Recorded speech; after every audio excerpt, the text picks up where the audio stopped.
ප්‍රාර්ථනා කරනවා යාළුවෝ සිල්ලු දරාට පොන්ති වෙන්න වගේ මන්දත් අරගෙන ආවේ මැද පෙරදිග රටකින් කෙනෙක් අද ලංකාවට වගේ සැලරි ගෙනනවා. ඔයාගේ සැලරි කෝ වගේ වටිනාකමක් ලැබෙනවද කියලා. ඉතින් ඉස්සරම වෙනද වගේ මත් දවසේ කරන එකකින් සෑම වැඩක්ම සාර්ථක වෙන්න කියලා හදවතින් ප්‍රාර්ථනා කරනවා. good morning වල සිල්ලු දරාටම. ඉතින් අද 2026 පළවෙනි මාසේ 3 වෙනිදා. ඉතින් අපි වැඩි විස්තර වෙනම කතා කරමු. බලමු මැද පෙරදිග රටකින් ඉඳලා ලංකාවට මුදල් යනවා නම් ඔයාගේ මුදලට කොයි වගේ වටිනාකමක් ලැබෙනවද කියලා. ඉතින් ඉස්සරම ලංකාවේ මහ බැංකුවේ ඩොලර් එකක් ගැනුම රුපියල් 305.73යි. ඒ වගේම විකුණුම රුපියල් 313.27යි. ඒ වගේම මැද පෙරදිග ඩොලර් එකක් රුපියල් 309.72යි.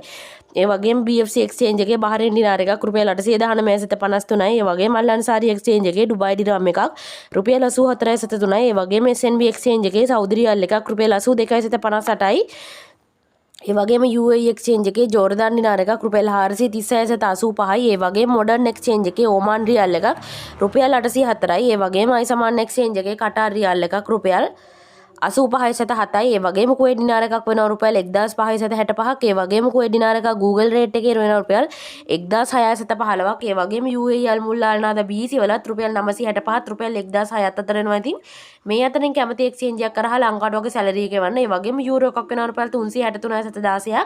ඒ වගේම සිංගප්පූරු ඩොලර් එකක් රුපියල් 246.95යි. ඒ වගේම ඕස්ට්‍රේලියන් ඩොලර් එකක් රුපියල් 207.25යි. ඒ වගේම මලයාසියන් රින්ගිට් එකක් රුපියල් 76.40යි. ඒ වගේම ඊශ්‍රායල් සේකර එකක් රුපියල් 97.19. ඉතින් අපි බලමු මැද පෙරදිග රටවල් පහක රත්තරන් මිල. ඉතින් කුවේට් රත්තරන් මිල මේ විදිහට බලා ගන්න පුළුවන්. ඒ වගේම සෞදි අරාබි රත්තරන් මිලත් මේ විදිහට බලා ගන්න පුළුවන්. ඒ වගේම ඩුබායි රත්තරන් මිලත් මේ විදිහට බලා ගන්න පුළුවන්. ඒ වගේම කටාර් රත්තරන් මිලත් මේ විදිහට බලා ගන්න පුළුවන්. ඒ වගේම ඕමාන් රත්තරන් මිලත් මේ විදිහට බලා ගන්න පුළුවන්. ඉතින් යාළුවනේ අද අරගෙන ආවේ මැද පෙරදිග රටකින් කෙනෙක් අද ලංකාවට වගේ සැලරි ගන්න. ඔයාගේ සැලරිට කොයි වගේ වටිනාකමක් ලැබෙනවද කියලා.